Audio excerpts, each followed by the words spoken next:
You're in front of the Israeli School, Universal Practical Knowledge, the Philadelphia Division, here at 3226 Cheltenham Avenue in Philadelphia. We're standing in front of the school right now, getting a description of the 12 tribe sign that's been painted by one of the brothers that was in the school: Judah, Benjamin, Levi, Simeon, Zebulun, Ephraim, Manasseh, Gad, Reuben, Naphtali, Asher, Issachar. Those are the 12 tribes of Israel.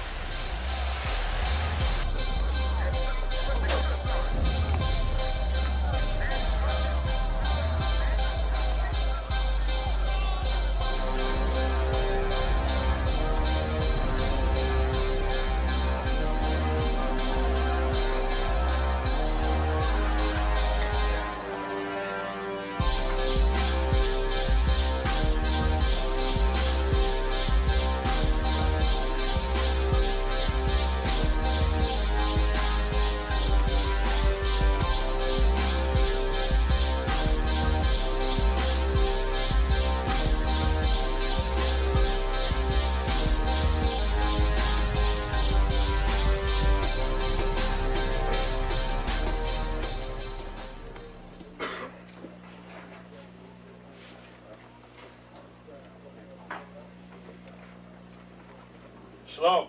Shalom.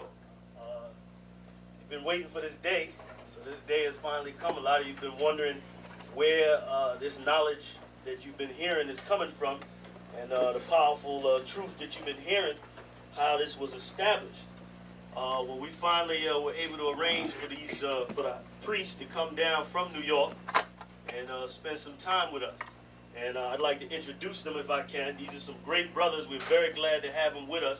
We want to make them feel as warm as possible, because this is their work and the extension of their work and what they've laid down some time ago. I'd like to introduce, first of all, priest and six-shield general, fourth in command in the nation of Israel, Lashawan.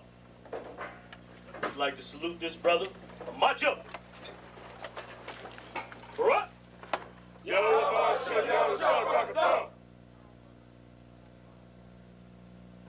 Yeshabim, which means sit. And I'm going to turn it over now to priest General Lashawan. Water, brother. I'd like to say this, starting off, we're very impressed at your school here, and we're very impressed to see that the brothers and sisters in Philadelphia think enough of the Most High and the Bible and the truth and your nationality to be a part of this, because most of the brothers and sisters are running from the truth.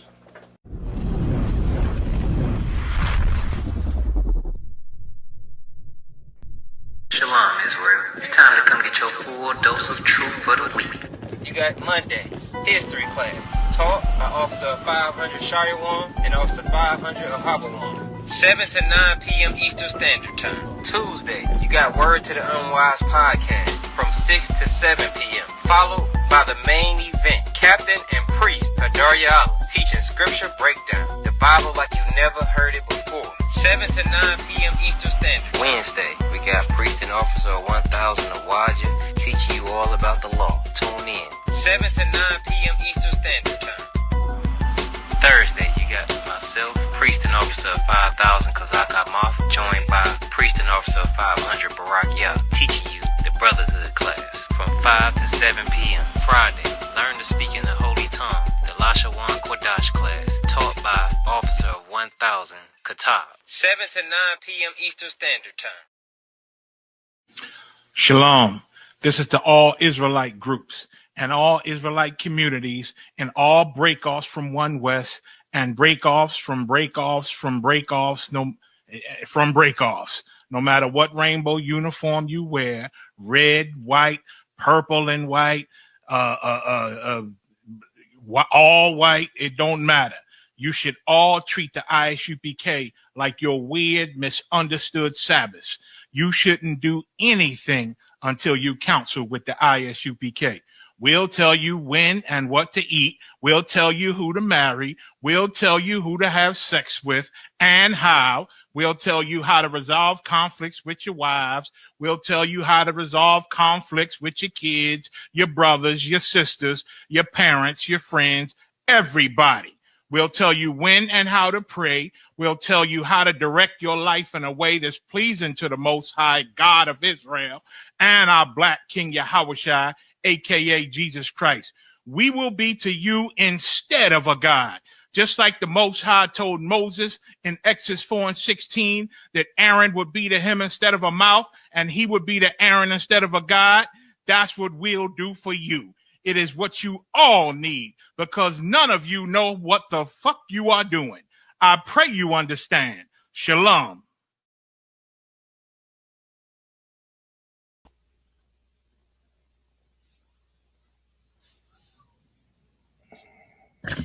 Shalom, shalom. How about Shem Shabbat? What's going on, sir? Hey, shalom, priest. Yahweh Shemir Shabbat. And Yahweh Shemar Latah Bashem, Yahweh Shah to the sisters.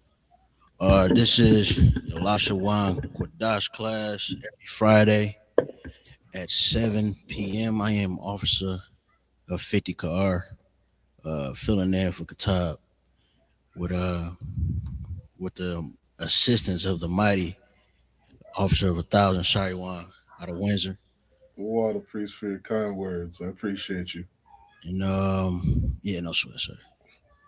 And what I got pulled up here, well, first, we're gonna get back to the basics of the Hebrew language. Just learning the basics of where it started,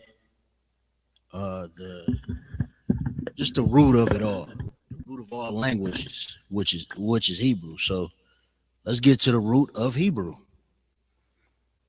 What I got pulled up here is a Wikipedia of the Siloam inscription. I'm just gonna read this out. It says the Siloam inscription, or Silwan inscription, or Shiloh inscription, known as the KAI 189, is a Hebrew inscription found in the Siloam tunnels, which brings water from the Gihon spring to the pool of Siloam, located in the city of David in East Jerusalem. It says neighborhood of Silwan, or Shalom in the Bible. The inscription records the construction of the tunnel, which has been dated to the 8th century BC on the basics of the writing style.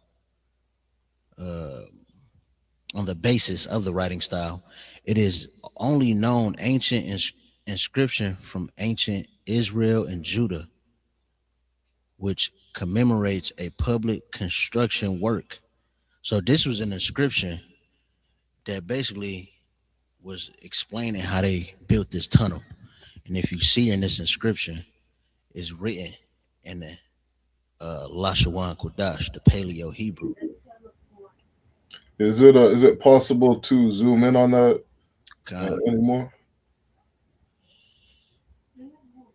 Yeah, I can see right there the Quaba. I believe if you look in the Zondervan's Pictorial Bible Dictionary, they have this artifact in there. You can read out the characters a little bit better.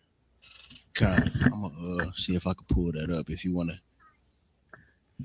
keep reading.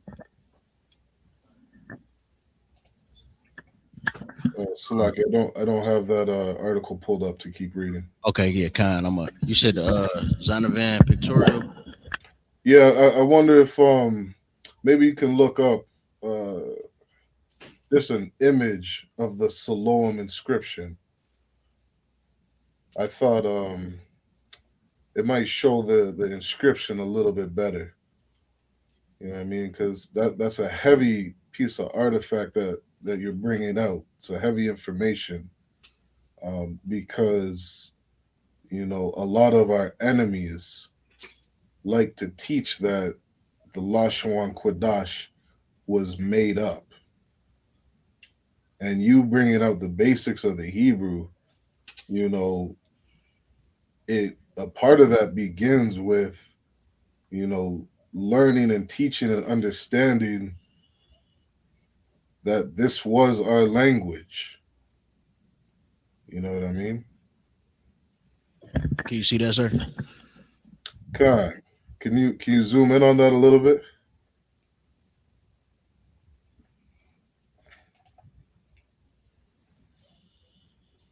Um, If it's possible, because that one looks like I can read it a lot better.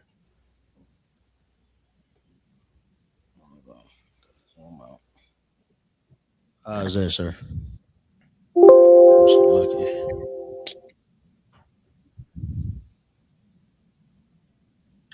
It's showing the same thing. Okay. Oh, Oh, okay. there you go. Yep, I can see that now. God, and this look like they kind of highlighted the actual characters on there. Khan. Yeah, that's heavy, sir. Like what? Like we can read that. You know what I mean? In the Hebrew, we read right to left. You know what I mean? Like I can see what's that? Nakwabar. God, You know what I mean? that's What's that? Hazar Kwaba. What's that? Kwabakwa or Korbar. Ha Kwaba. You know what I mean? Like we can see. You know this language. What did it have a date on that Wikipedia?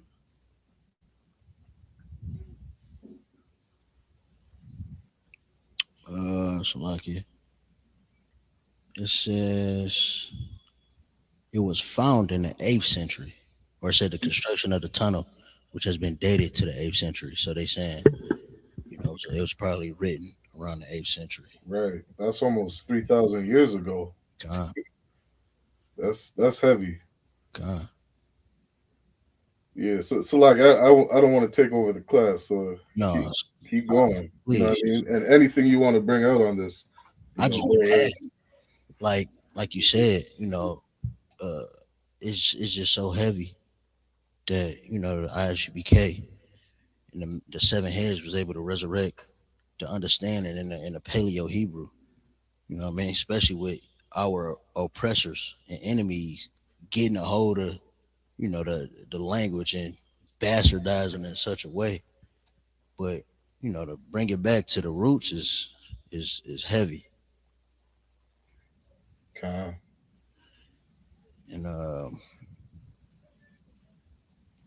yeah, this kind of. Yep. It says the Shalom inscription records the construction of Hezekiah's tunnel in the 8th century BC and demonstrates one of the oldest examples of the ancient Paleo Hebrew alphabet. It says in the 19th century, it was damaged when thieves cut it from the tunnel wall. Yeah, we know those was more than likely some devils. Right. They always do that. You see, what in Maccabees, they went and burned our goddamn temple. You know what I mean? Burned our records, the Bible. You know what I mean? They've always done this. And this is why we say in UPK it's so stupid, that they didn't get rid of the Bible. You know what I mean? When they tried to destroy our history from us. Right. They should have destroyed those records and never let us get a hold of it. Salakia. God, I definitely heard the generals say that. Like the dumbest thing they could have done was leave us these records. But it just shows you that the Most High just was leaving a way for us to come all the way back to our culture in fullness, to even our own language. Like that's heavy. You know what I mean? To for the seven heads to study this and kind of or not kind of but like to resurrect it when they did, just like in the libraries, no real access to internet. Like it take the spirit of the Lord to do something like that. God. And if I could add, Like what you just said is exactly what the prophet Zephaniah was speaking on. When he said he would return to us a pure language. God, You know what I mean? Like just like exactly word for word how you said it. It could have only have been the Most High. You know what I mean? Matter of fact, it speaks on that in the book of Revelations. I believe that's chapter 5, where it says the what was that? John. He was having that vision, and what he was seeing in verse 5 or chapter 5. He was sad because nobody had the power to open up the book. God, You know what I mean? And it wasn't until Yahushai and what he did and overcame, he was the only brother worthy to open the book and give that knowledge back to the 12 tribes of the nation of Israel. Salakia. God. Yeah, it's just so heavy, and that's what's so special about this class because we are teaching, we teaching an essential part of our culture.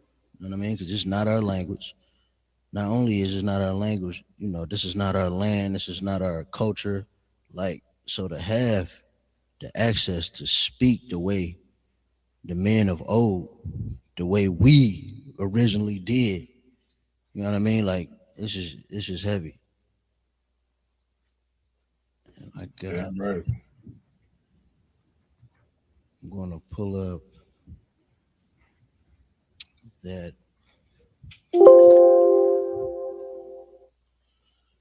Okay, Slovakia.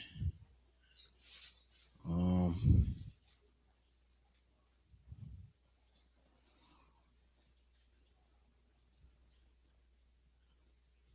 1 second. I'm trying to pull up that Hebrew vowels so we can.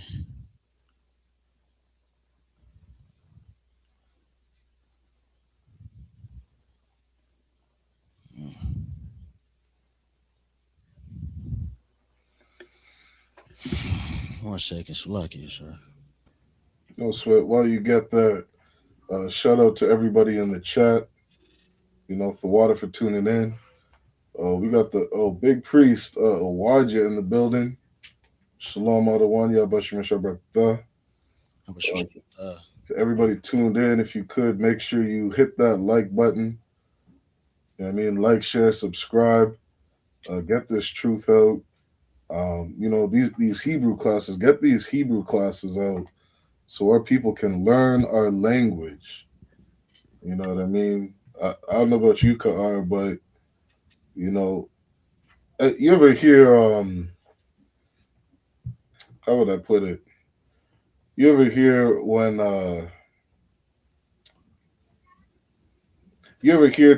they say to a black man, "You don't sound black" or "You don't speak black"? God. Yeah, like that phrase is one of the most irritating phrases I have ever heard. Because God. it's like, you understand that we were colonized, we had our language beaten out of us, Right. and to sit there and say, to a black Hispanic or indigenous man, you don't speak black. It man, it is so heartless. You know what I mean? Like, it lacks so much compassion because this isn't our language. Right. You know what I mean? I don't care what accent you have. You're speaking English. You're not speaking black. Right. You know what I mean? Just to add on to why this class is so powerful, because, and I've been sharing some of these videos from the Passover recently, because I'm watching blacks, Hispanics, and indigenous speak black. God. They're speaking Hebrew. That I saw thousands of brothers and sisters, children, you know what I mean? People of all ages speaking the Lashawan Qadash, praying to the Most High in our language. And it's such a beautiful thing. Salaki. Kind no, and that'd be the heaviest part about Passover. You know, Hmm. like hearing those prayers, and then you got the whole nation there. You know what I mean? So it's like, it's just so biblical. It's back to, the Israelites, us back in the wilderness again every time we do it. Damn right. So it's always so heavy. But what I got here, I got the Slovakia. This is from the book. If you could enlighten me, sir. God, this is from a book, and to any brother or sister who's in the school, uh, we had a on the ISUPK website. We have a recommended book list, and these books are filled with some of the amazing life changing information. And one of the books is called the Basics of Biblical Hebrew and Grammar. And you read through that book, and it will help you understand. It will literally give you the basics of biblical Hebrew, so that you can learn to speak the language in totality. And this is just a page, one of the pages from that book. Con, Yep. So it says title is Hebrew vowels, and it says Hebrew vowels. You might be surprised to learn that originally the Hebrew language had no written systems of vowels. It says this did not mean, however, that Hebrew vowels did not exist. So like it, this did not mean, however, that Hebrew vowels did not exist.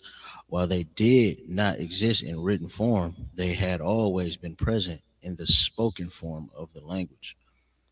It says if we were to take the vowels out of the English writing system, these vowels would still be present and spoken from a form of the language.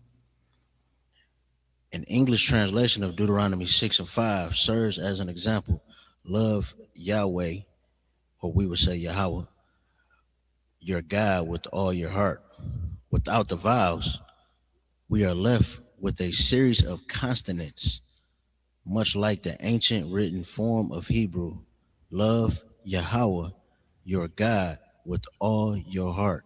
If I could, And I, like, what what some people don't realize is so heavy is that, like, this is telling you that the ancient written form of Hebrew was just a series of consonants.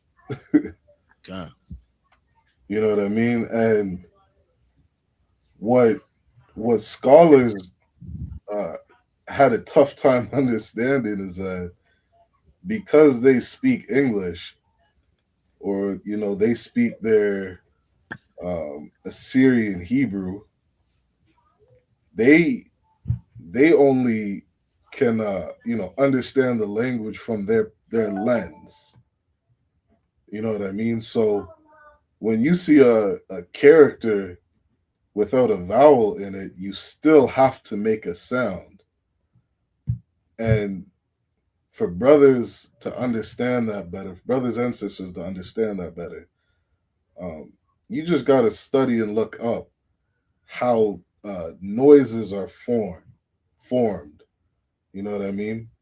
And it starts getting into just how you form your lips, how you move your tongue, how you move your cheeks. And you ever see a baby speak Ka'ar? Like, they just blurt out noises. You know what I mean? And so when it's saying that there's a language that had no vowels, or that the ancient Hebrew had no vowels, they just weren't sure, on how to put the language together.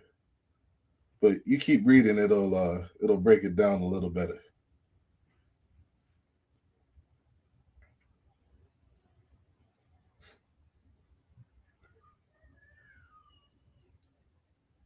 So, like, I think you're on mute, Car.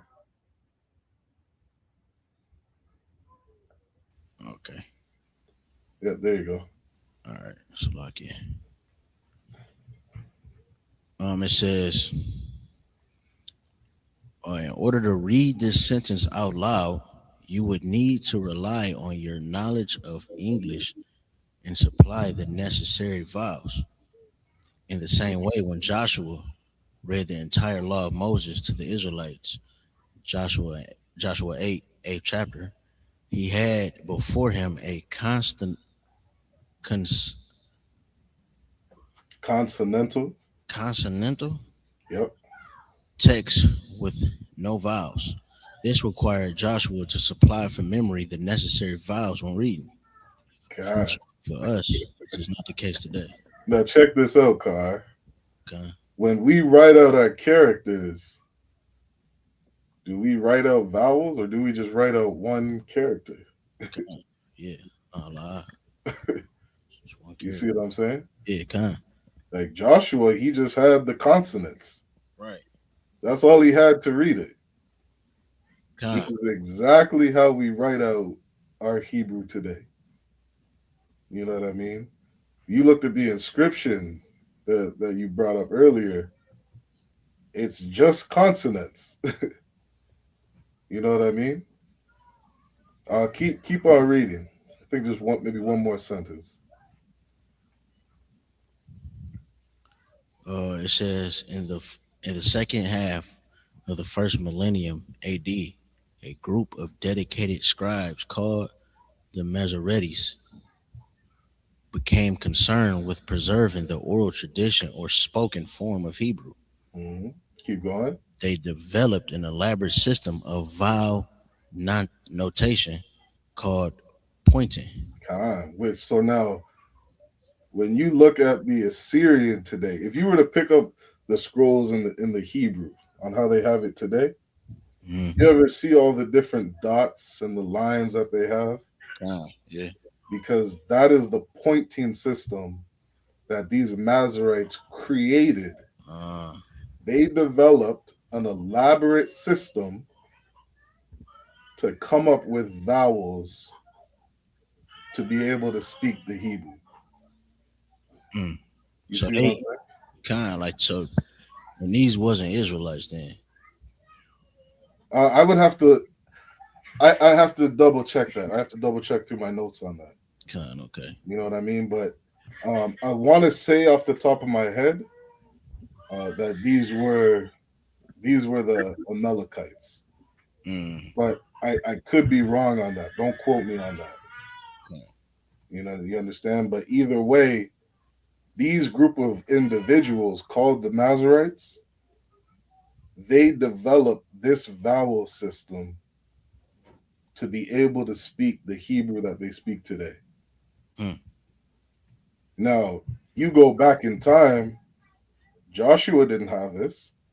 Right. But was he able to speak Hebrew without it? God. Yeah, he was. You can bring this down.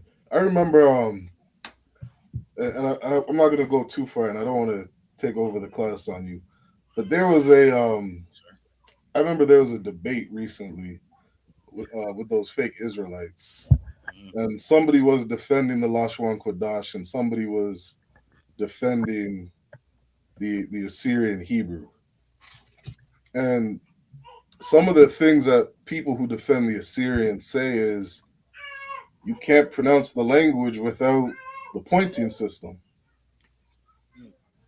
But how did Joshua do it? Right. Because Joshua didn't have it. You see what I'm saying?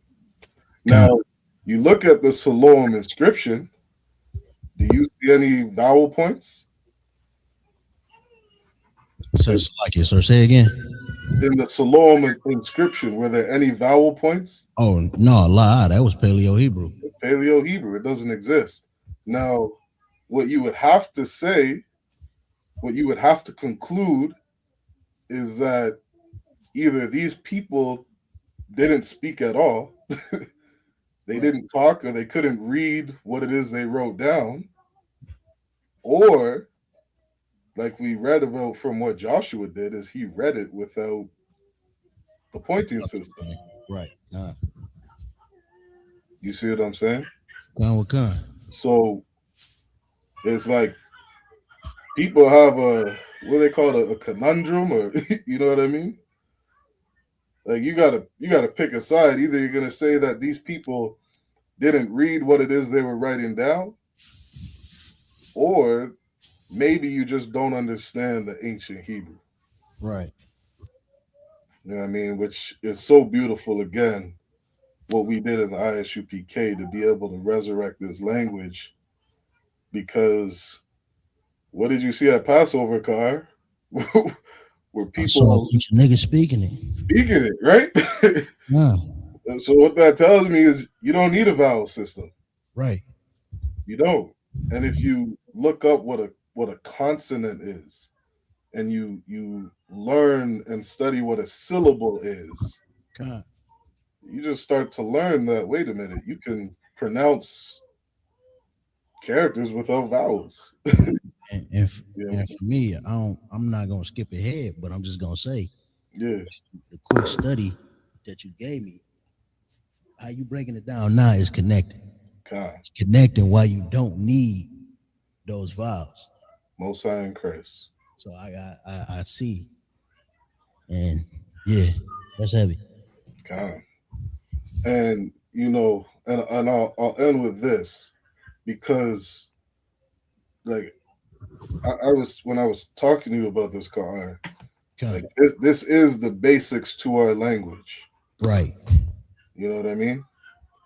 And as you start to, read sentences,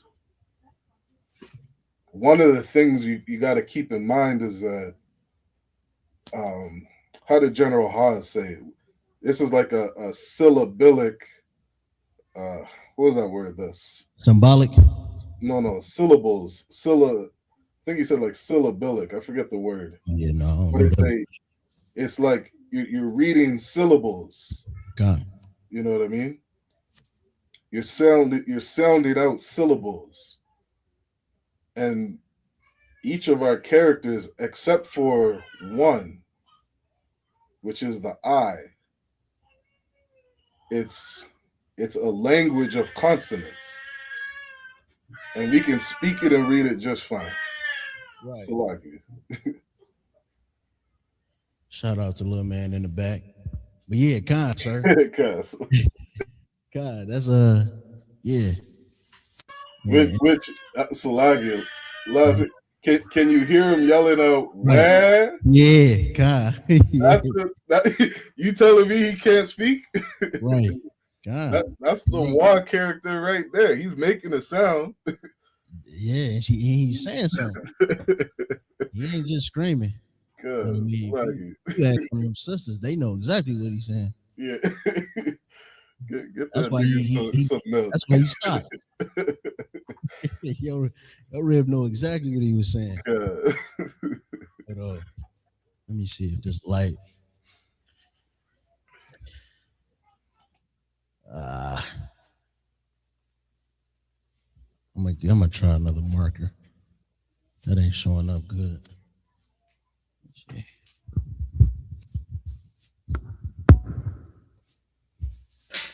Try green.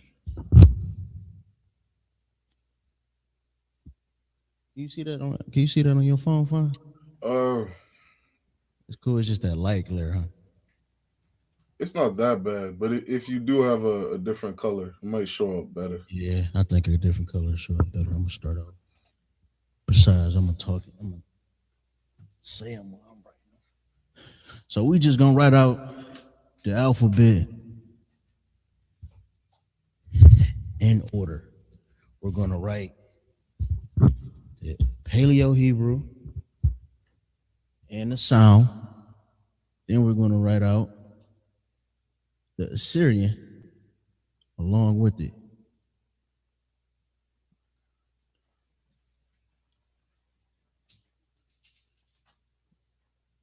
So ba,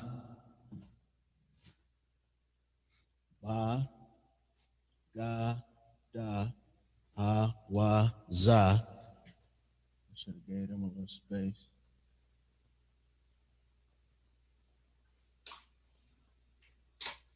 I'm cheating a little bit.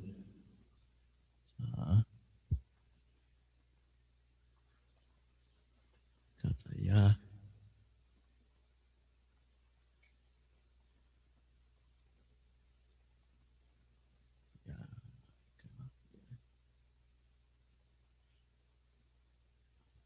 Let me get them all down and then I'll say them. Wow.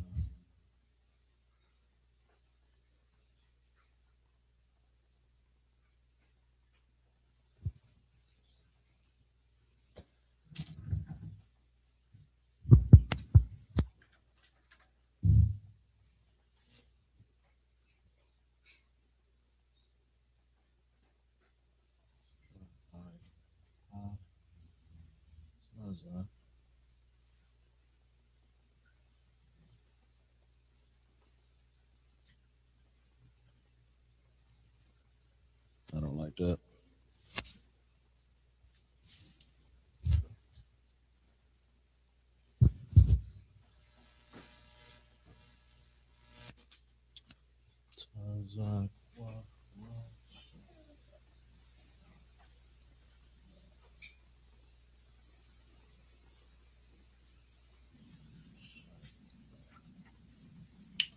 Slug and priest after the check after your eye.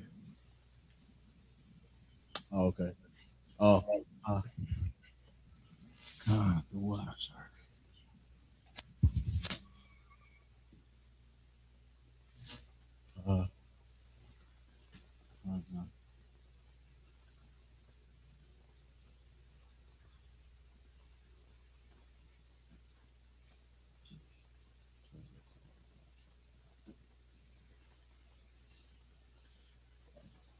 All right.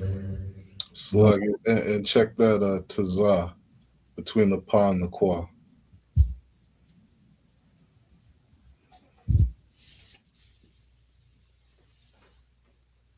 God, the water, sir. Yeah, I should have gave him a little more space, but I know for next time.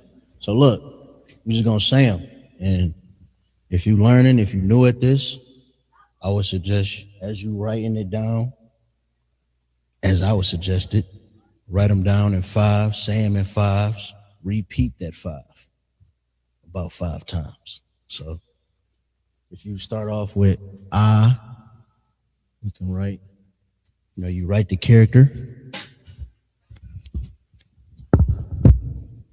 then you write the sound, ba, ga, da, ha.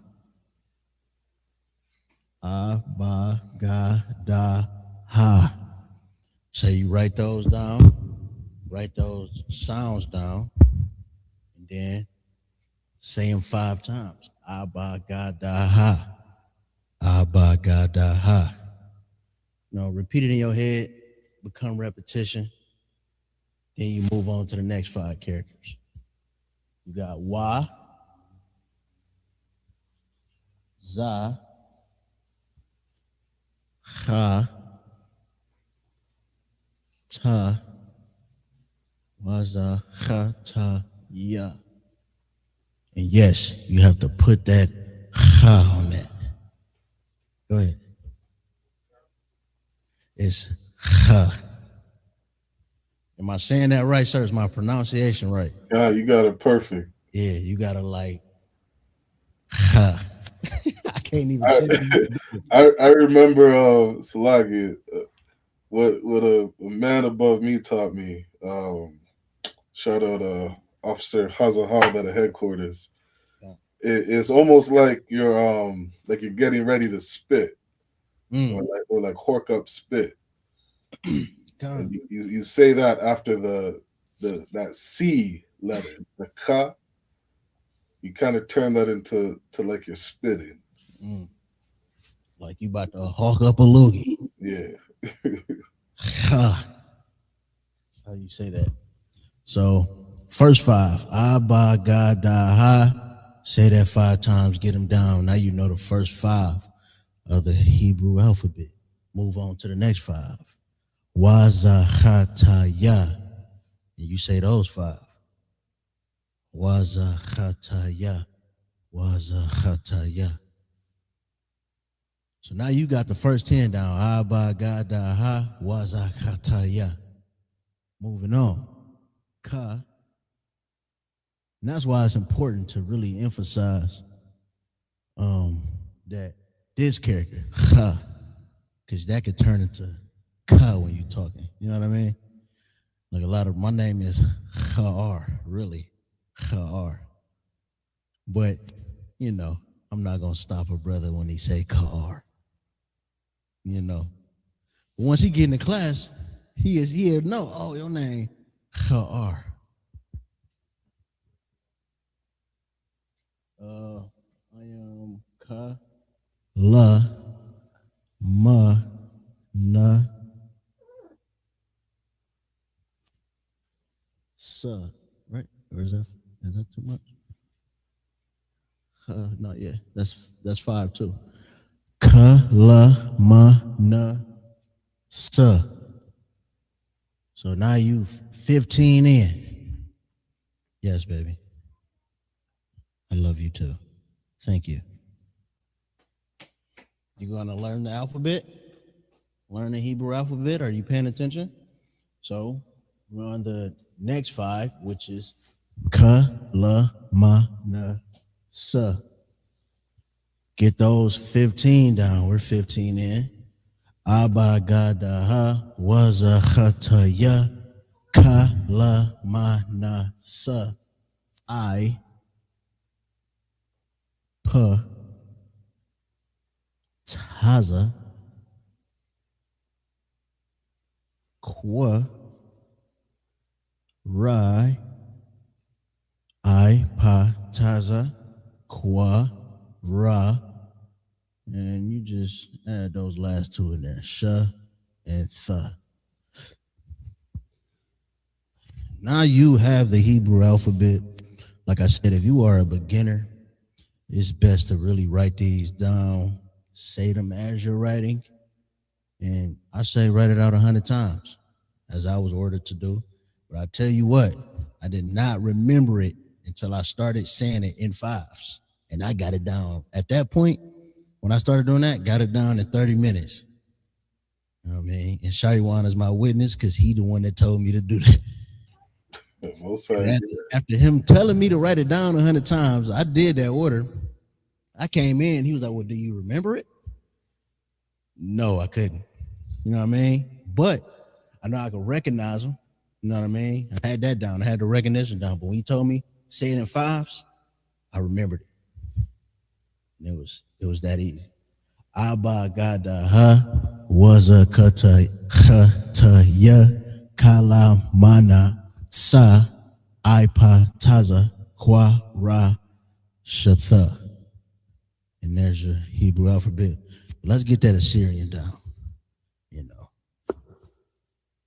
Let's not dread the Assyrian. You know. It's very useful. It's definitely, you're going to need it. As you may think you don't. Again, I can attest to the fact that you may need it. Let's use blue.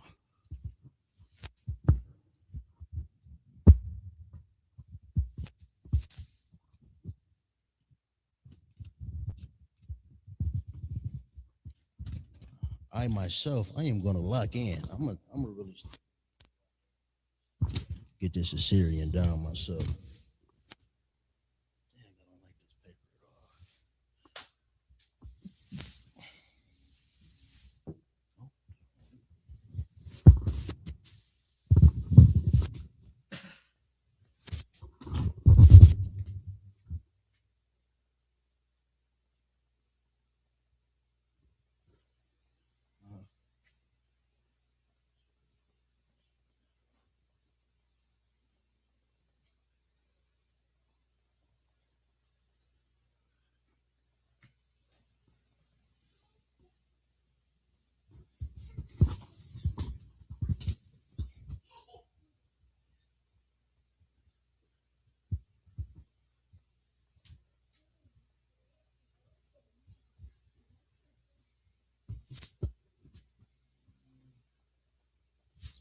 bear with me as I get this down.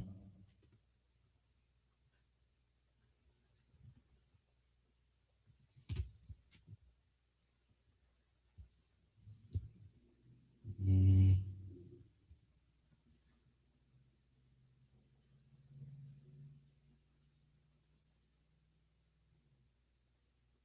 Yeah, man. This, we gonna take it in strides, though.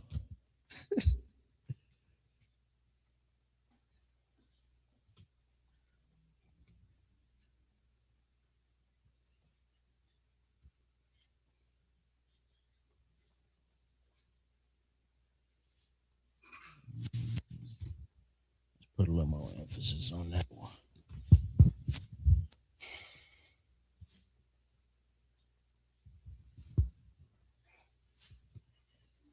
Tell you what, it's hard. It's hard to imagine anybody writing this on a day to day. But I guess that's why they had scribes back then, huh? Because like everybody wasn't right, and you could tell like there's some like these characters are like such. There's some bouginess in it, if you know what I mean, sir. You know what I mean? It's like somebody who don't want Yeah. nobody else to write like that. Bougie is a good word because Yeah. like you look up historically, the Assyrian is actually like almost like a uppity way of how they wrote the Hebrew. Yeah. It seems like how the white man to take the rock and roll and try to make it sophisticated. Yeah. Or he'll take our, rap and try to make it sophisticated. God. You know what I mean? When we just going off the spirit. They got to put their analytics in. That's what this writing is like. It's like analytics. We gonna get it down, man. Cause, like I said, you're not gonna. I'm not gonna say you're not, but it's hard to find a Paleo Hebrew. It's hard to find a Paleo Hebrew out there. Which again, why it's so heavy, and it proves that the Most High is with the ISUPK. You know what I mean? God. Because he kept his language holy, man. It's the Lashawan Qadash. Come on, man. Yeah, if I could too, even when you look at the characters, because like that's what they are, they're images, they're actual images. Yeah. When you look at the Assyrian, they're starting to lose the original image of what it was. You know what I mean? Like that first character, that Alap, that's a picture of an ox's head. God. And if you want to, sir, you want me to get into that before we finish this? Yeah. Which part? Or no, we're gonna do that last. As soon as you get done this, you can get into that. This is the brothers and sisters watching an ISUPK tradition that every Hebrew class we always go over the alphabet. Okay, God. You know what I mean? The beginning of every class. This is what blacks, Hispanics, and indigenous need. You know what I mean? Just like, you teach a 3-year-old, 4-year-old, how to learn English. What do? You teach them the alphabet. You start getting them just to sound out 3-letter words. Right. You know what I mean? They keep it simple. They try to keep it basic, and they ingrain that alphabet into your head. You know what I mean? And so, we do the same thing. It's for every language. You got to learn the alphabet first. That's where it starts. You know what I mean? Yeah, 1 second. Stop. Don't mess the cup up. Just sit the cup down, okay? Thank you. Yeah, I know. One second. One second. You're supposed to be paying attention in class.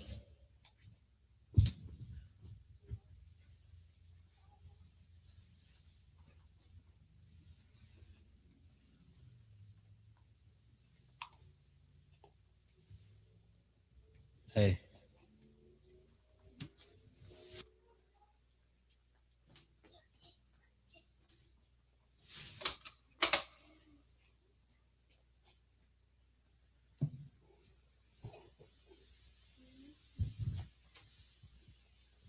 Okay, and then the alternate endings. All right. Make sure y'all get that Assyrian down.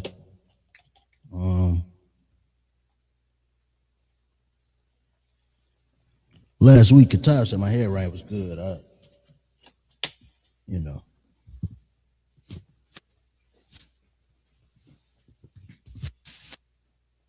Yes, it kind of is. It do look good. All right, let's get the sounds down. That is still get it confused. Just because it looked different, the sound of the character is still the same.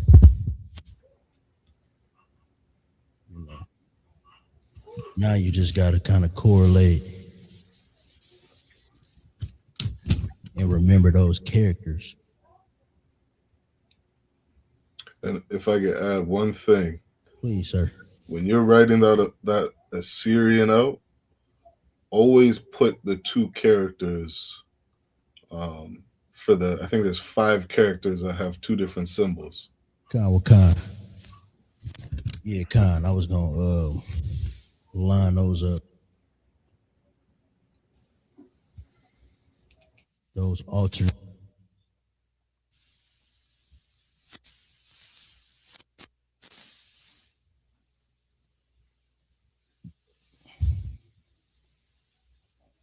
Oh, yeah, I wrote 2 eyes. That's why.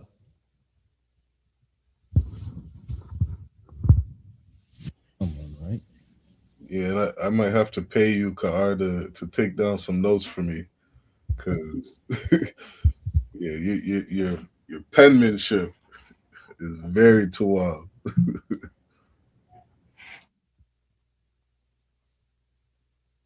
What the Most High in Christ.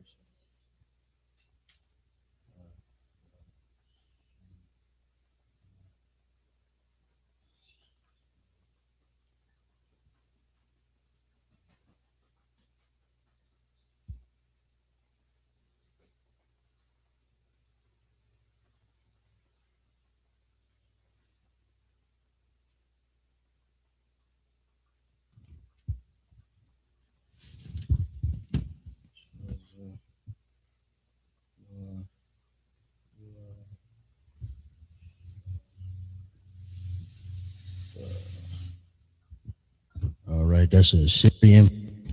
Now, what's special or what's different? Let me say that. What's different about the Assyrian?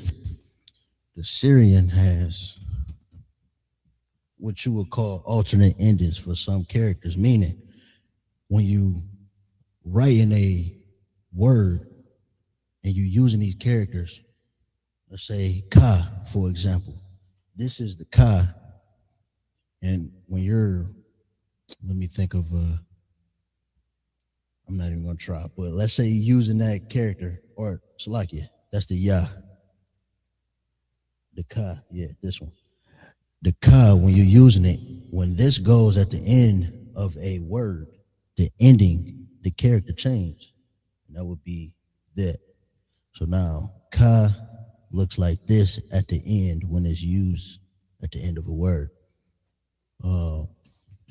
Remember, Hebrew is written from right to left. If you haven't noticed, I've been writing from right to left. That's why. Hebrew is written in red from right to left. Whereas, English is written from left to right. Ma also has a alternate ending. a square character.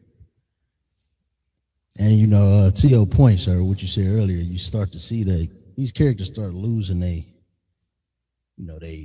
original, meaning or the look of it start to lose its original purpose, as we will get into later. You know, these characters were like pictograms or pictures of what you know Con. the people were seeing. They was just putting the pictures to what they were seeing and correlating it with a sound. If I'm Yep. saying that right, sir. Yep. That's it. I think the only characters in the Assyrian where I kind of see a picture still is the Ta. Like that Ta it's a picture of a basket. Mm, got Um, it. Okay. I think the Ta in Assyrian, you could almost say, okay, instead of now looking at it straight down, maybe you're looking at it from the side now. Right. God. Okay. And what was the other one? The Ta and the Gamal, the Ga. It's like they still tried to keep that the neck of the camel, Oh, okay. because Gamal, that Ga means a camel. But Yes, everything else, same. I swear they lost. You know what I mean? They got rid of the pictures. Right.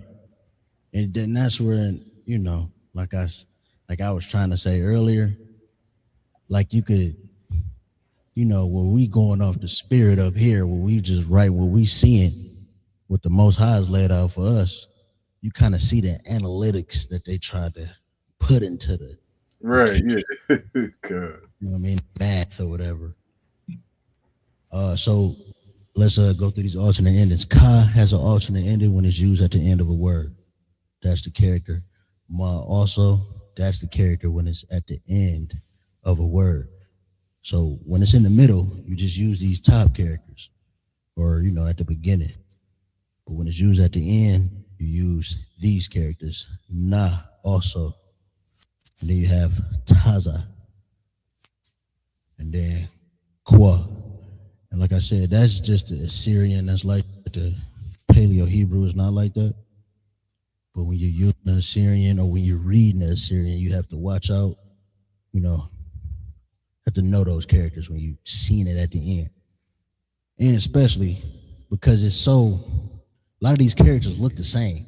So you kind of got to look out for that as well. You see this in the beginning, it'll be a da. You know what I mean? But you see it at the end, it's not a da no more. It's a ka. So, you have to know that, like I said, that and the Paleo Hebrew, you're not going to find as much, and I'm going to reiterate, which is so heavy because the Most High has kept it holy. You know what I mean? Which is why a lot of our detractors and enemies would like to say we just made this shit up. You know what I mean? But as we proved in the beginning, the Paleo Hebrew was on ancient artifacts. You know what I mean? It wasn't none of this or those vowels, the pointing system. That wasn't on there either. It was this. And the Most High chose to keep this holy by keeping it away from the mass of the world. You know what I mean? So, like I said, get it down. I say do the same thing for the Assyrian. That's going to be my homework. I'm going to write the Assyrian down 100 times. I'm going to write the Assyrian down 100 times, and then I'm going to say them in fives. I'm going to remember these characters. Most High willing. In about a week or two, I can come up here and write this whole thing now without cheating. So, get it down, write it in your notebook. You want to get that, what you was kind of speaking on earlier, sir, about the pictorials and the original. So, and this is kind kind of to the point of what I was saying, where like when you look at the Assyrian and it starts getting away from the actual pictures of an image, when you get back to the ancient, the ancient Lashawan Qadash, like each of these pictures have a meaning, and that meaning helps make up the words that we have in the Hebrew today.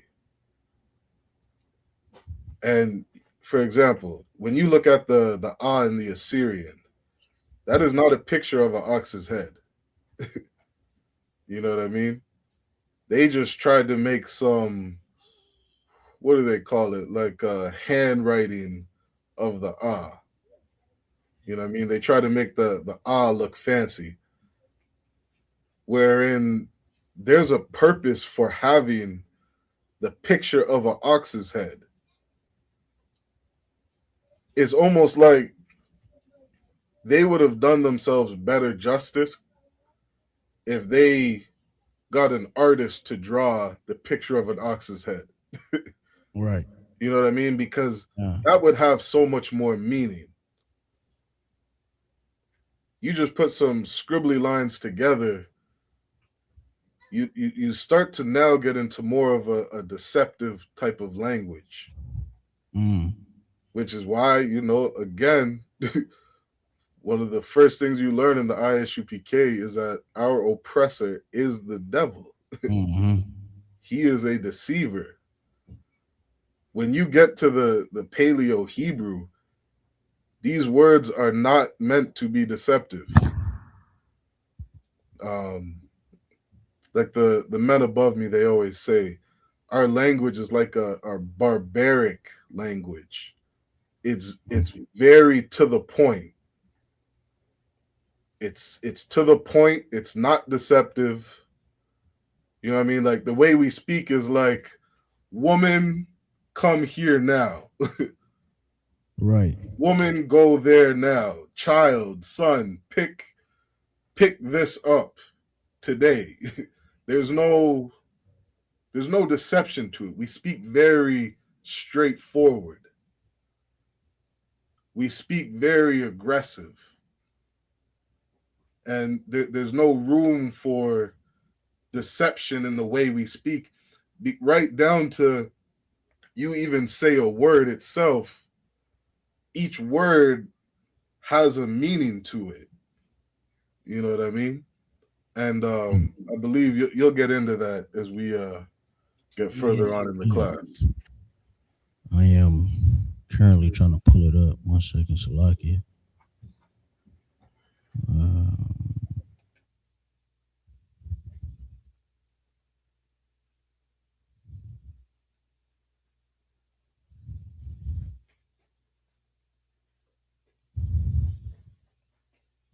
Man.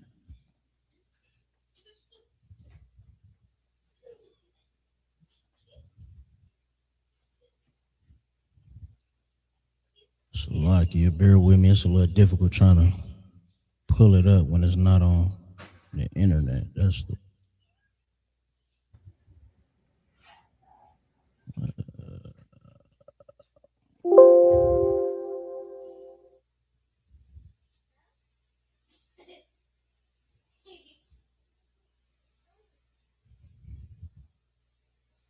Can you see that?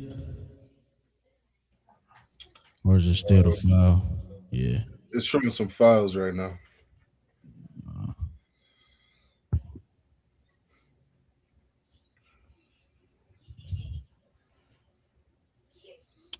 Salakia.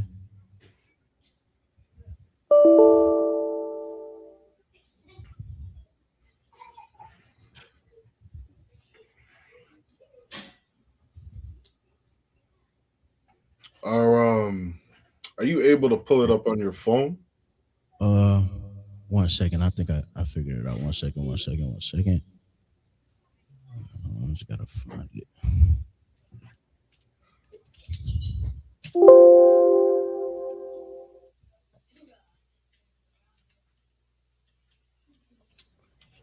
it would be good as well to be able to write them down on the board.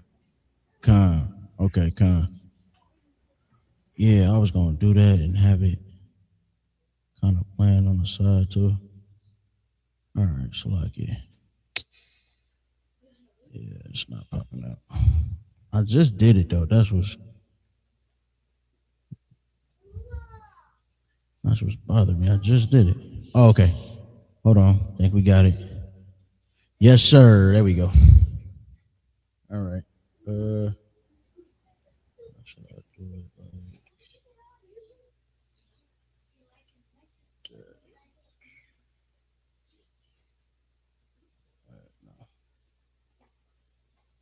boom. Yeah, that look good. All right. Hope y'all got that down. I'm gonna rest this. If you want to kind of talk about it again while I'm Kind, no sweat. ready, like So what Ka'ar was just writing down was he wrote down the alphabet. Um, Sometimes I get this wrong. I think it's 22 characters that we have, 22 characters in total in the Hebrew. And what he was writing down was the pronunciation of each character, right? Which is getting into what we had, he had broke down earlier on not needing vowels.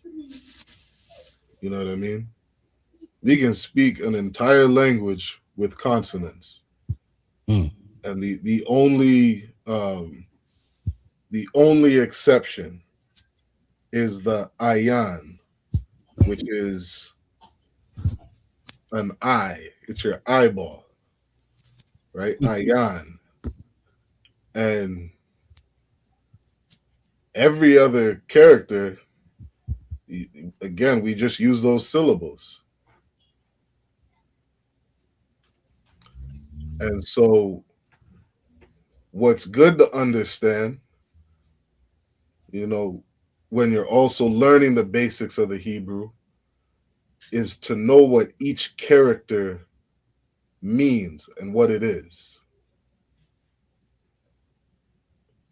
So that first character that we see, which is a picture of an ox's head or a cow, that word is alap.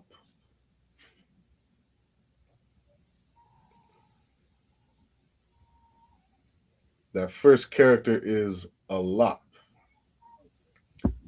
And that's just the word, the meaning of a cow.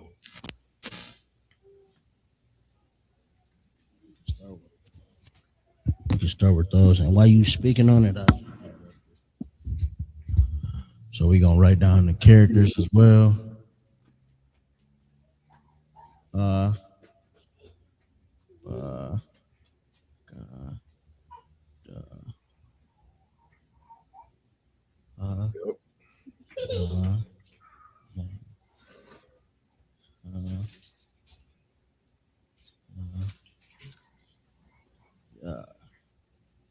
We got Abagada Hawaza Hataya up there.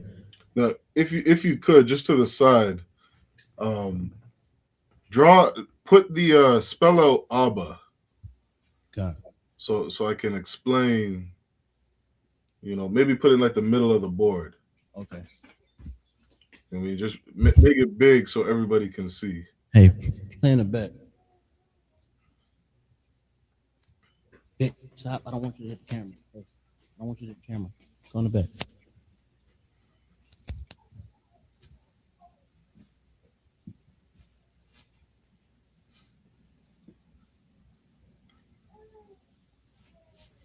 So when you put an ah and a ba together, what you have is the first Hebrew word in our language. And it's the word Abba. And what that word means in English is father. Now, in the Hebrew, we also got to understand that each character has its own meaning. So that first character, alap, means cow. And what cow is a representation of is strength. A cow is a representation for something that is strong. Then you have the character beside it, which is bayath. And what bayath is a picture or a depiction of a house. So what does that mean for Blacks, Hispanics, and Indigenous speaking this language? That word Abba is damn near translated as the strength of the house. Maybe if you could write that down, Ka'ar, so people can take some notes on that. You have the ox head, which represents strength. And then you have the bayath, which is a picture of a house or a tent. And you put those together, what do you have? You have the strength of the house. Now, in English, Ka'ar, what does father mean? What does father mean? God. Well, maybe let me put it this way. Let me put it this way. If I were to say the word father, what do you think of? Head of the house. Head of a house? I had never heard somebody say that. Like, that's why I kind of hesitated, because what do we, in the English language and in America, the father is disrespected. So that's right. So it's like a father you could just be what do they call it, a seed donor. You could be a baby daddy. Right. You know what I mean? It just simply means that you're somebody who's had a child or has children. You know what I mean? Let me look up the definition, the Webster's definition.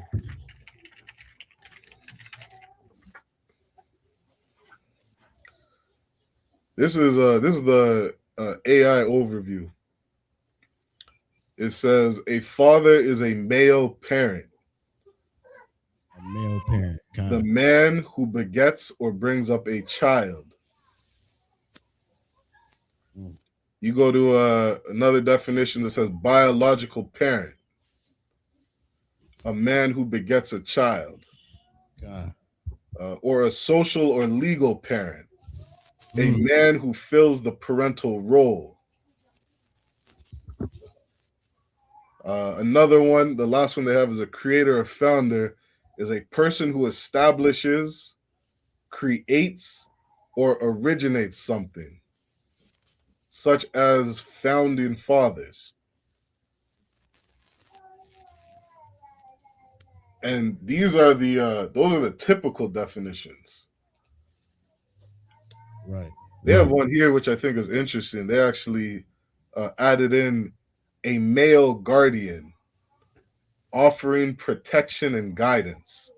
That was probably the best one. Right? That's the best one. And I've never heard that.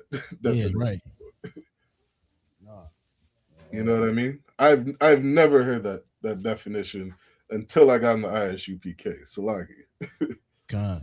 And this, how you breaking this down, or how it's broken down, like now you start to understand more how the Bible is written in metaphors. You know what I'm saying? Yeah. And or who is really speaking, and you understand the language a little more. You know what I'm saying? Because we're not literally saying the cow in the house. You know what I mean? It's God. representing strength because we are farming people, right? Am I right to connect that? Since we You say are farming you say people, farming?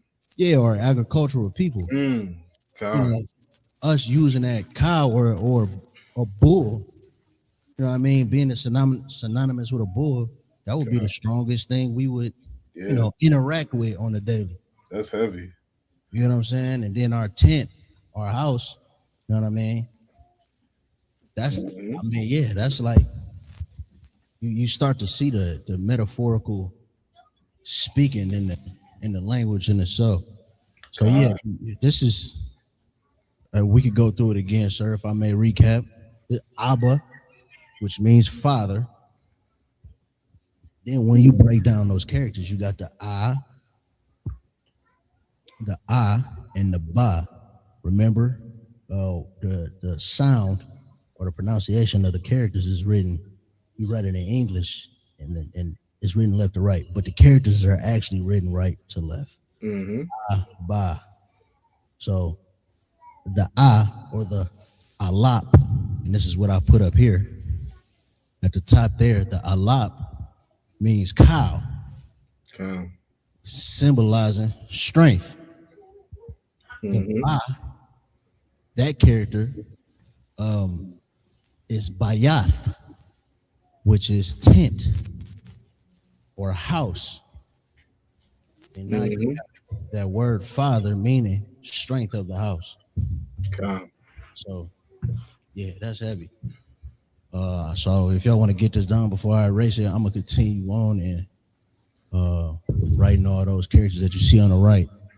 That picture on the right there is all the characters, and please, you probably know how to say it better. So then the the word the word alap, back there, please. The word alap is cow God. and is shortened down to I to make the character. So the a better way to say it is that character that we're writing down is an alap, Khan. which is a picture of a cow. Okay, Khan. And the ah, just the A and the H, Mm-hmm. is how we pronounce that character.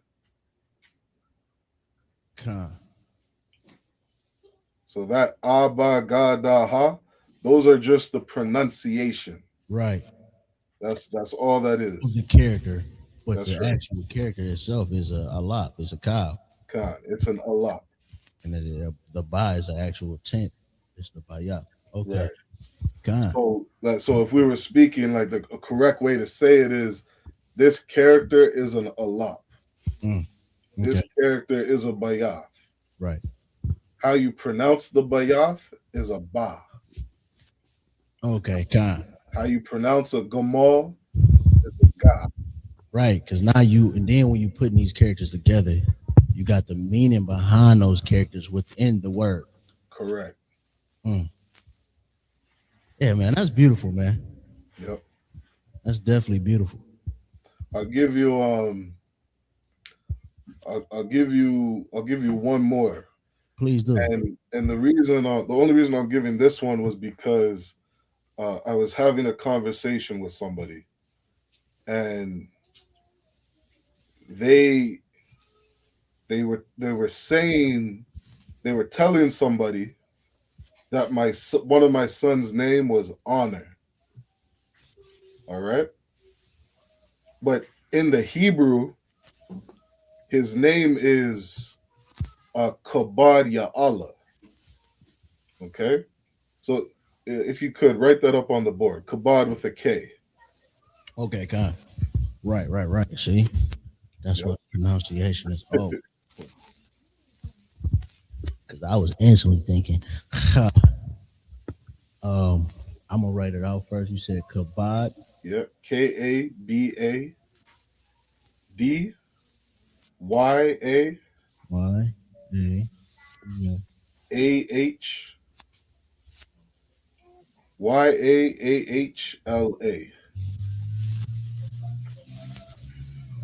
Yaahla. L-A. Kabaya Allah. Khan. Wrote that out from left to right. That's how it's pronounced. Yep. We're gonna write it out from left to right. Let me.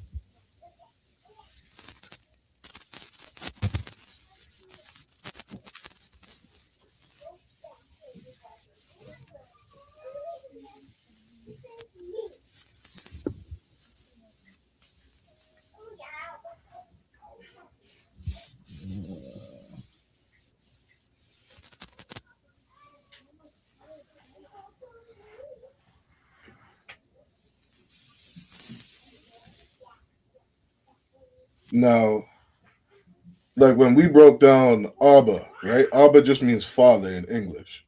Khan. But when you break it down into Hebrew, that word Abba now has so much more meaning. Mm-hmm. You see what I'm saying? Like this is the strength of the house. Right. Now, kabod in English, and this is what, like when you look at the King James version, they say this is the best word. This Right. is the best, most closest word we could use to translate this. Right. They would say kabod is honor. Honor. Yeah, honor. But if we break it down in the Hebrew, you have a ka, Mm-hmm. right, which is a kop. That means the palm of hand. Dang, I want to write that. Salaki. Yep. Oh yeah, I can write that down right now. Let me do that, sir. Salaki. Yep. That would be very helpful. I'll leave that series alone. But you said the actual character is It's a kop, which means the palm of hand. Khan. Cop. Is that cop? Yep, kop. Okay. So you have a palm of hand, which when you put out your palm of hand, it's like you're almost telling somebody to like look what I'm holding. Right. So almost you could use a word, say behold. Behold. Okay.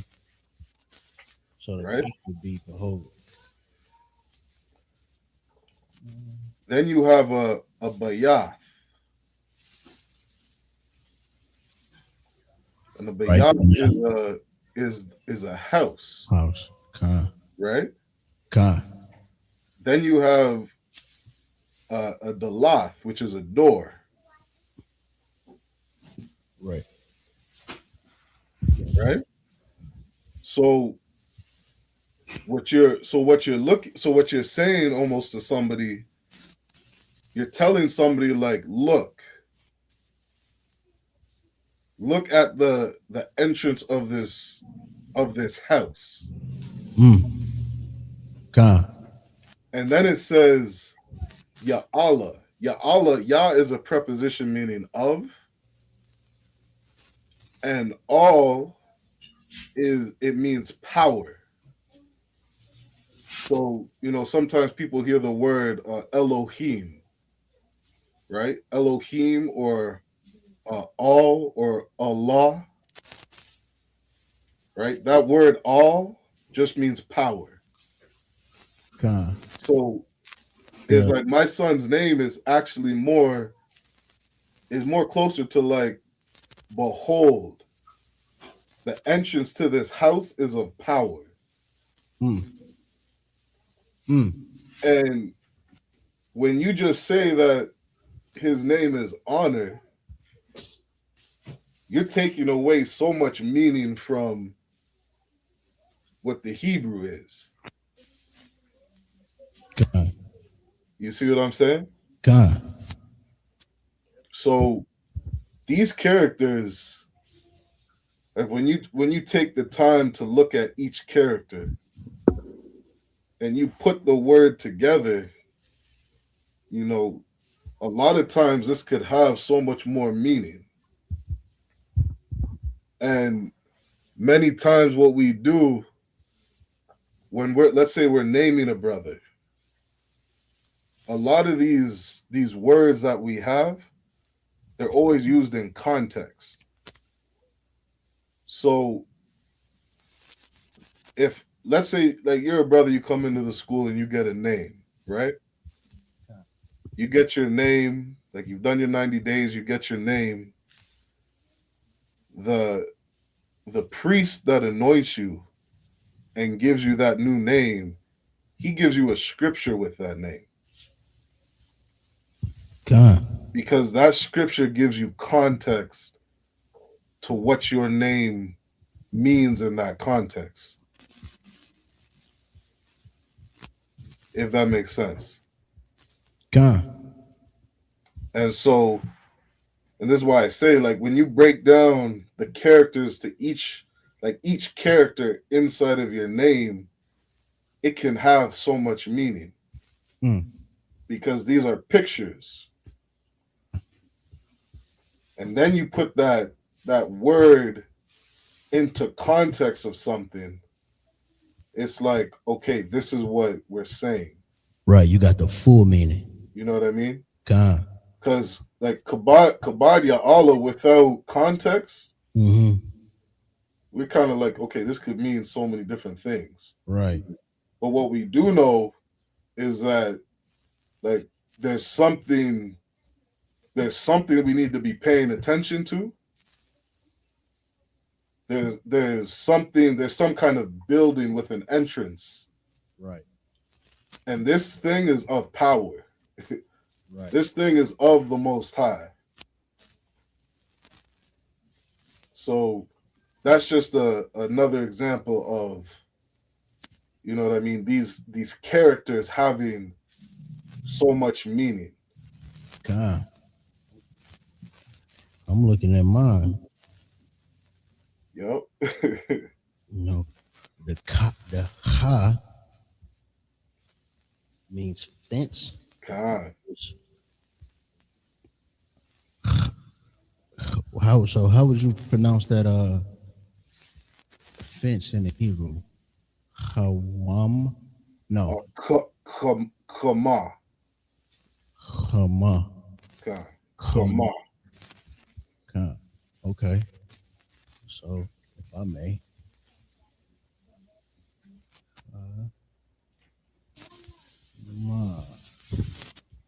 You don't mind, so I'm gonna just get rid of this. Yep. Get really. So Ka'ar, what would your Ka'ar would be? You have the Ka, you have an Alap, and you have a head, Rahash. So you have a fence. Dang, and Salaki. Yeah, go ahead. That's heavy. Because they would say my name means noble in the end. So how you about to break it down? If I may break it down. Yeah, go ahead. I'm hearing it. You got the fence, the Hama. You got the Alap, which means strength. Then you got the Ra'ash, which means head. Ooh-wee. So you got a fence, which you could say a barrier or barrier. That's exactly what I was thinking. You're like that. A strong barrier to the head part is what's cold because it connects to the noble. When you really break down the meaning of noble, you know, admirable characteristics. So I almost think of rank when I think of Ra'ash. When I think of head, I think of like you're the highest rank. Oh, so you're like you're almost like the strongest. That's heavy. Very like you're almost like the strongest protection to this gate. That's heavy. God. Now doesn't that has so much more meaning, man? It do. You know what I mean? Than noble. You really I just like my name more now. You know what I mean? Like at first I was like, hey, Car. But it means noble. You know, niggas got code names like, you know, Lashawan. That shit's strong as hell. Kazakh. It's a bunch of Kazakhs. Yeah.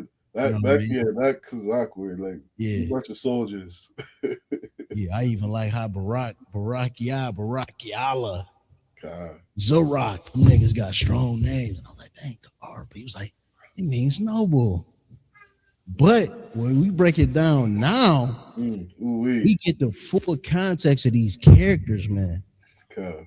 I just love my name even more, man. Most High Christ. Yeah, God. Dang. Look, man, brothers got to start getting to this Hebrew class. Yeah, for real. You could really get into what your name means, man. Wow. You hear? I love when Qadash. You hear Qadash, like when Qadash breaks down names, he gets into the like indigenous names. Yeah, God. He'll be like, "This nigga is what, like bear warrior of the land." That's our names, Kaar. The natives had names like Strong Cloud, right? Yeah, yeah, or Mountain Rain. God. Yeah. Okay. 1 second, okay, sweetie. The Gamal, the Ga, Gamal, which means camel. God.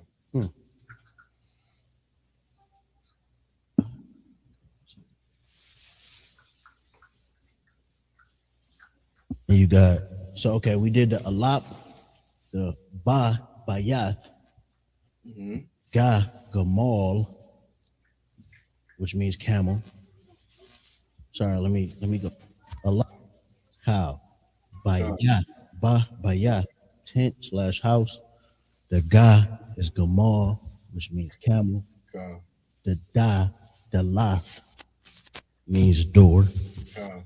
I was thinking when you put down the Gamal, I was trying to think like what word do I know off the top of my head with a Ga, and the first word I thought was Gar, because you know how many times we break down Gentile. Okay. That's what Gar means, Gentile, boy. Right. Okay. And what does camel represent? It means it's like a way to travel. And then you have the Ra'ash again. That means head. So it's almost like you're the you're like the pillar of a long distance almost. You know what I mean? Or you're like the Ra'ash. What's another word or way of saying it? Of saying Gar? You're like the head of the destination. There you go. Okay. You know what I mean? So again, all that word means, if we're just breaking it down, you know, with the characters, if you're the head of a destination, it just means, you know, it's somewhere you travel to, somewhere another place you go. Does this mean that you can't be an Israelite in another place you go? Right. You know what I mean? But we want to sit here with Christians and debate Gentile being other nations of people, when that word just means it's another destination. Oh, God. You see what I'm saying? God.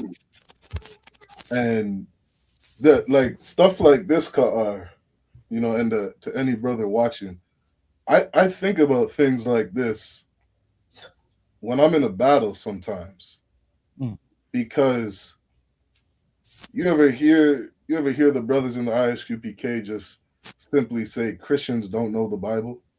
That's like that's a beginning every time speaking. Man, like that saying really goes so deep. Because I'm gonna sit here and have a conversation with you, and you don't even understand what a word means, and I gotta debate with you over Gentiles being another race of people or not. I want to see a Christian break down Gar in the Hebrew. You see what I'm saying? Right. Break down what Gar means in the Hebrew, and then let's have a conversation about Gentiles. You know what I mean? Yeah. Like I'll watch brothers all day cut a Christian just by bringing up the definition of Gentile, and it tells you that this word just means nation. Right. It's not that deep. Bread. Basket. Since you want to help, I'm not helping you. So sound it out. Basket. What do we start with? Make it big so the people at home can see. Come on now, you write big any other time. Make it bigger.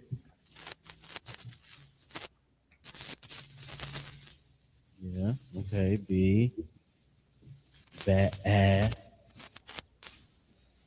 Yeah. Skit. All right. Nope. What's the other sound? What's the other sound? Bask. What's the other? Do you have to go to the bathroom? Go to the bathroom. Oh, you do have to go. You have to go.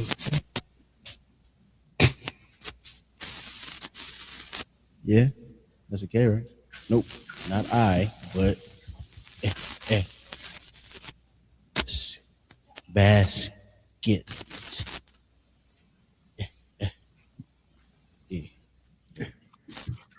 There you go. And what do they end with? There you go. Thank Christ. Good job. Go ahead, write your name. How do you write your name?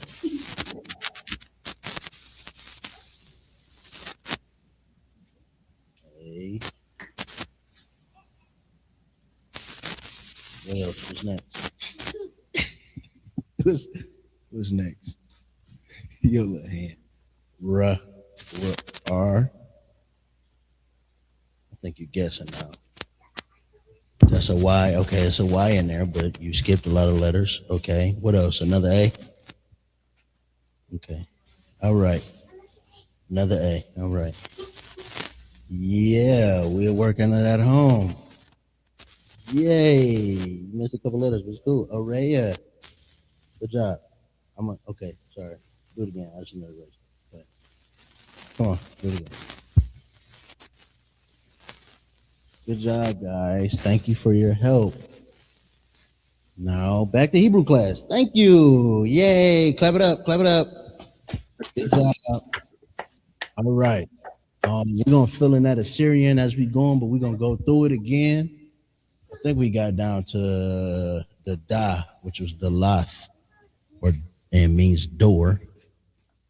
The Ha is Hana, which I got behold on that on there for that. So, Khan. Yep, that's right. Okay, and then Wawa, or the Wa character, is Wawa, which means fish hook, and you can kind of see that.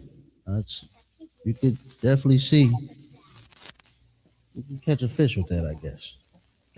God, I'll see if I can pull up a picture on it. It'll show you exactly what that is. Oh, okay. The Za means Zayan, which means weapon.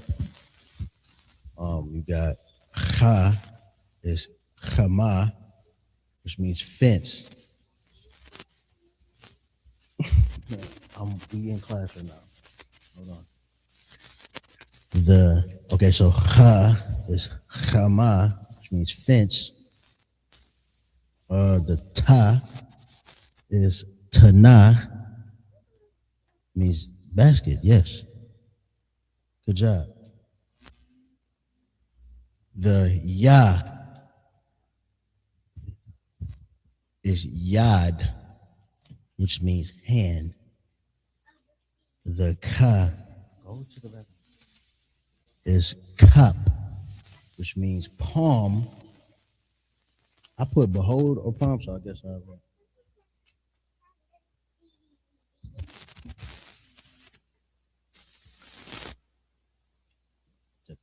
The cup means palm. The la is lamad or learn. And you could look at the notes we got up there. Y'all could write that in the Hebrew, in the Paleo Hebrew. Remember, write it from right to left. I'm gonna do this Syrian though. Why not? You know, I am gonna cheat.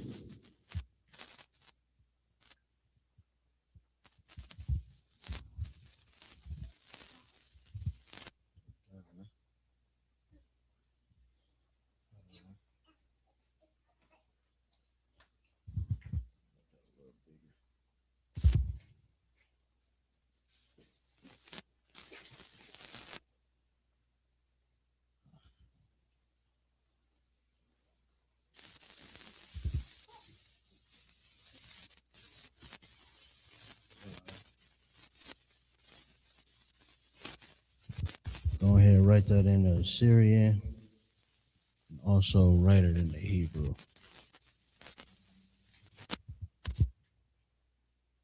Like the actual meaning down in the Hebrew.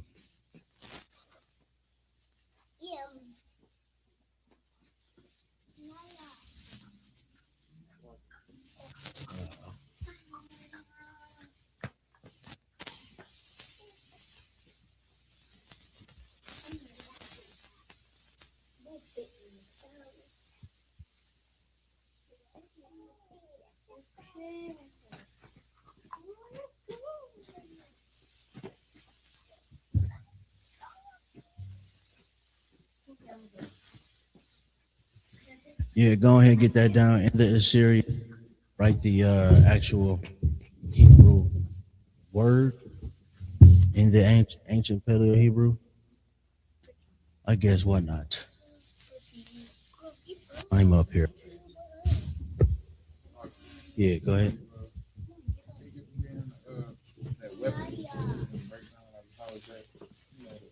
How is that the weapon? What? Okay.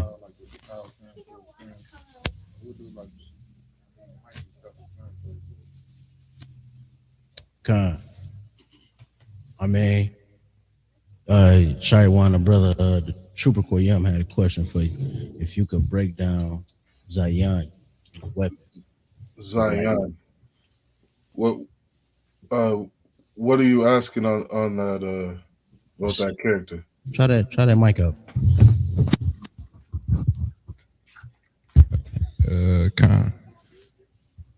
I guess how you related the cow to strength, and I guess weapon. It'll just be weapon. Yeah, the Zion it would just be a weapon. I think the Zion. For some reason I remember seeing a picture of like a two-bladed axe. But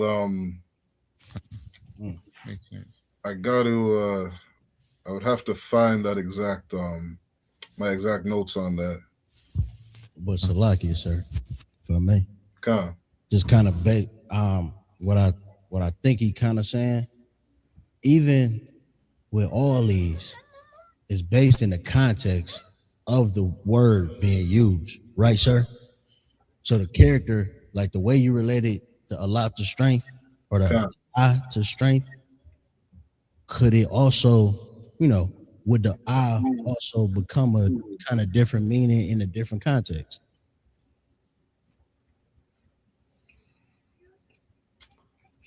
Okay. I don't think I'm fully understanding the question. So he's saying we know Allah means cow. Right. He's saying how you related the cow being strength when you broke down Abba. Right. Because you got the context of, relating it to a father or a man within the usage of the I and the ba.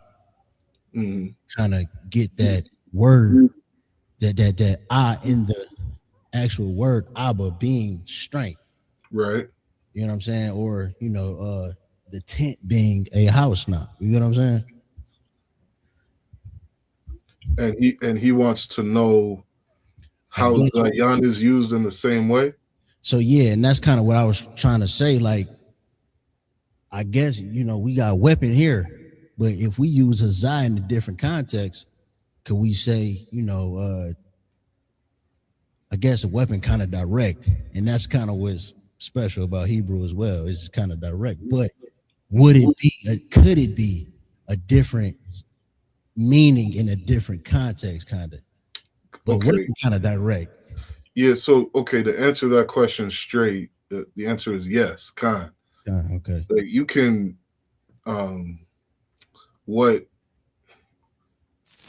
we were never taught when it comes to the Bible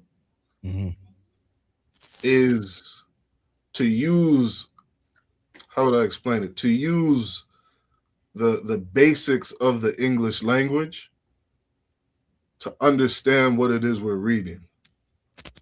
Right. There's let me pull this up on my screen.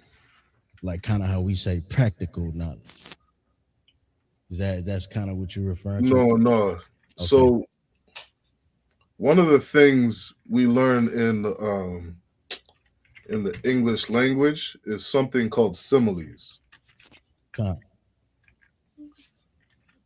me see if I can pull it up. Simile.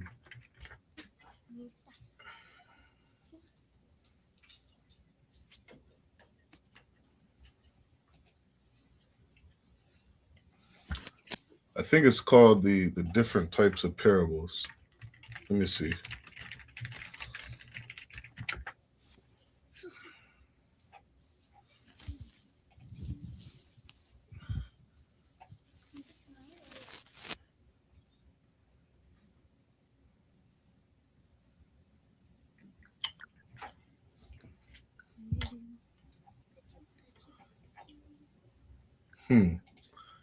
I wonder if you could help me. It's something called like the 5 different types of parables.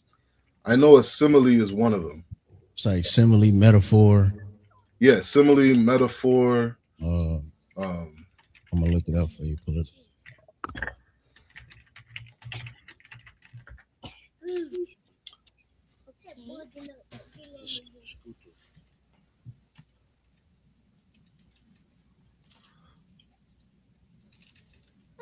Standard metaphor, simple.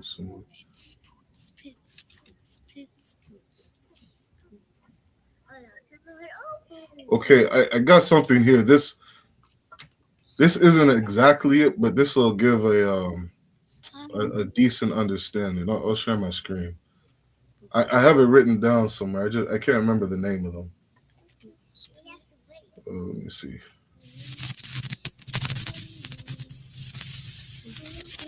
Oh, that's not it. Slack, yeah. I got an AI overview if you want that, sir. Yeah, I have something called it's a simile, a standard metaphor, an allegory, implied metaphor, and a parable. Is that what you have? Mine says similitudes, example stories or illustrations. Yeah, I think it's maybe they just use different words. But yeah, go ahead and read that. It says parables are short illustrative stories using everyday analogies to convey moral or spiritual lessons, categorized by forms and theme. Key types include didactic. Yep, that was one. I remember that. Didactic. Allegorical. Yep. And narrative forms. Keep going. Often focusing on the kingdom of God, moral behavior. That's weird. I don't even know why they brought that up. Yeah, that is. Yeah. But keep going, because I'm just looking for the definition. Or stewardship. So then it says, here are 5 distinct kind of parables often categorized by scholars, similitudes. or comparison. Hey, stop, please. Comparison slash metaphors. Right. So read the definition of the similitude. Similitudes, very short, realistic stories or figures of speech focusing on a direct comparison, Mm-hmm. often starting with the kingdom of God is like, such as a parable of the mustard seed or of the leaven in the loaf.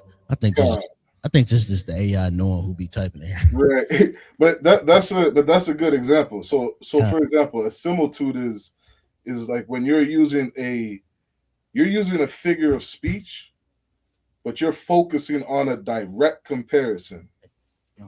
So you're saying, let's say you say the kingdom of God is like blacks, Hispanics, and indigenous coming together in unity.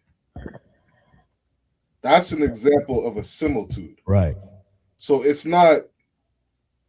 you're not speaking literally. You're giving an example of a parable. And this is just how people communicate. It's like you're giving an example of something, in this example, something that's, something, uh, you know, what's the word? Glorious. You see what I'm saying? Like if I say the kingdom of heaven, everybody thinks of something that's glorious. Right. You see what I'm saying? God.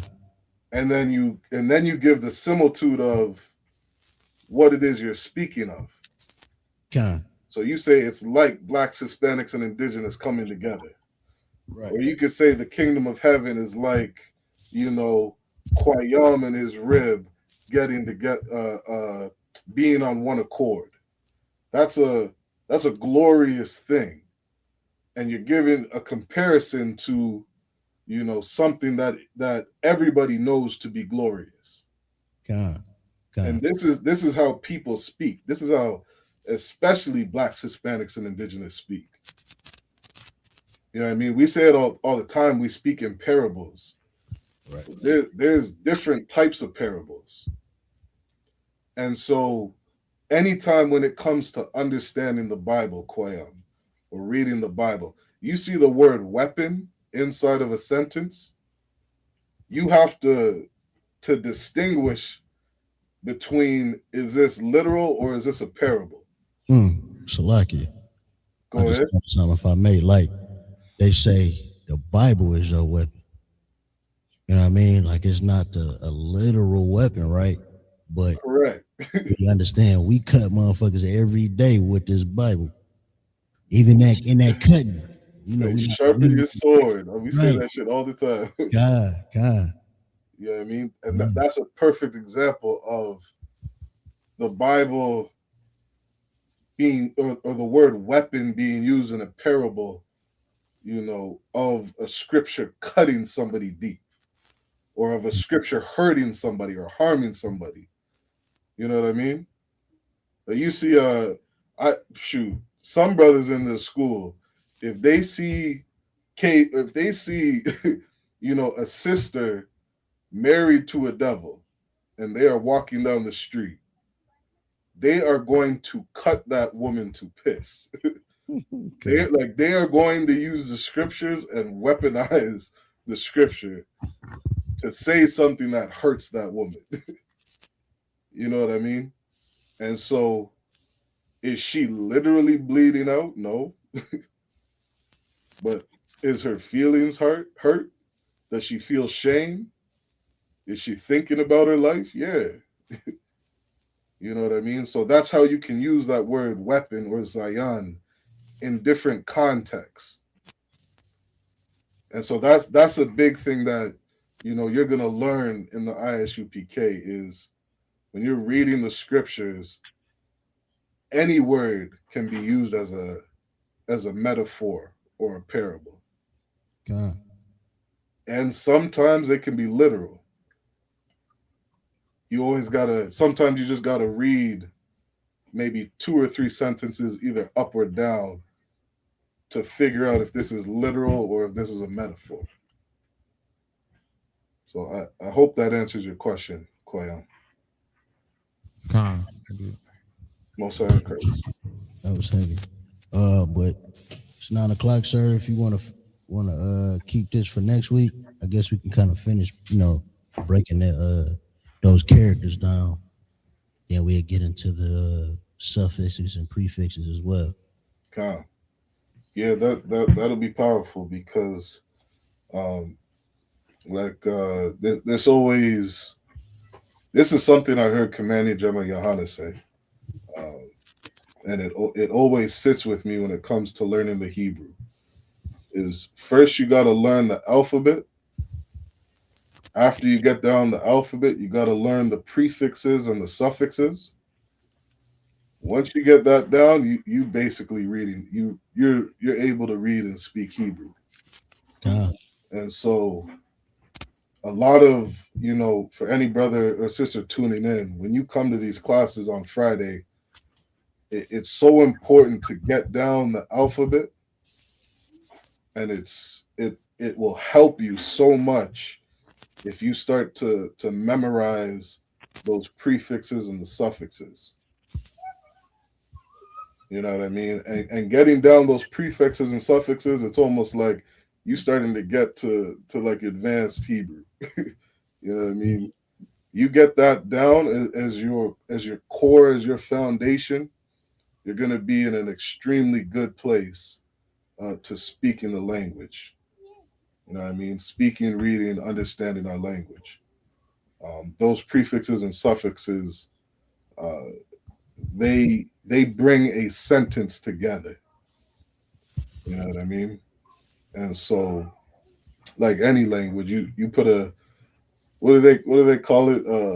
Basic sentence structures or simple sentence structures. You know what I mean? You put 3-4 words together, you got a sentence. You know what I mean? I have a car. That's 4 words, and you got a sentence. You know what I mean?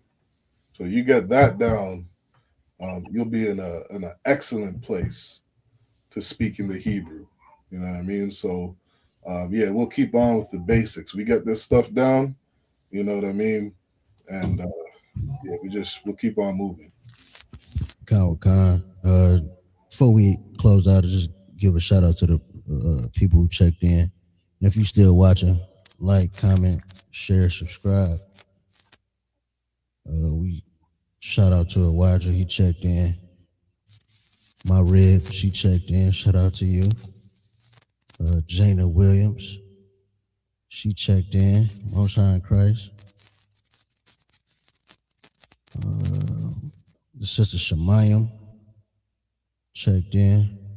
River Mashah. She actually asked a question. She said, is there a book that we can study from? I believe, Shaiwan, you said there's a list on the ISUPK website that lays out all the books. I guess she was speaking on Hebrew specifically. Yeah, to answer that question, there's a Hebrew workbook that some of the teachers that teach the Hebrew they'll read through or they'll work through. You know what I mean? And that's just to answer your question. So yes, there is a book you can study from. I'll grab it really quick and put it on the screen.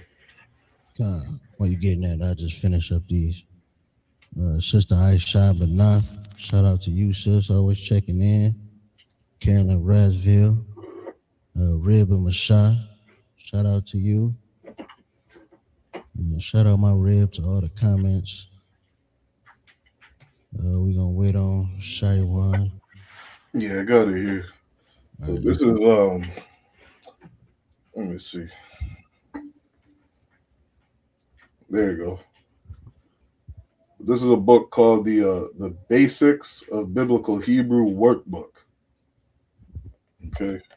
Let's see if I can just pull up one page. So you just pull up one page and you'll just see there is, pages that you can work through. And it's just to practice the Hebrew. Okay. And so that's just to answer your question. But I would recommend, sis, come to the classes. All right, you come to the classes on Friday, you'll get a lot further in the Hebrew than just going through that book by yourself. All right. Most High in Christ. With that being said, we're gonna close out. Yahweh Bashim Yahweh Shabarakatah to all the brothers. Yahweh Shemar Latah Bashim Yahweh Shah to all the sisters. Shalom, Israel. Hey, listen, brothers and sisters, man. If you like what you hear, hit the subscribe button, man. Subscribe to this channel. And also, please, go to isubk.com and pay your tithe. Drop me some cash so we can move around this planet like we need to, man, and do the things we need to do. They're one West. They're one West. They're one West. They're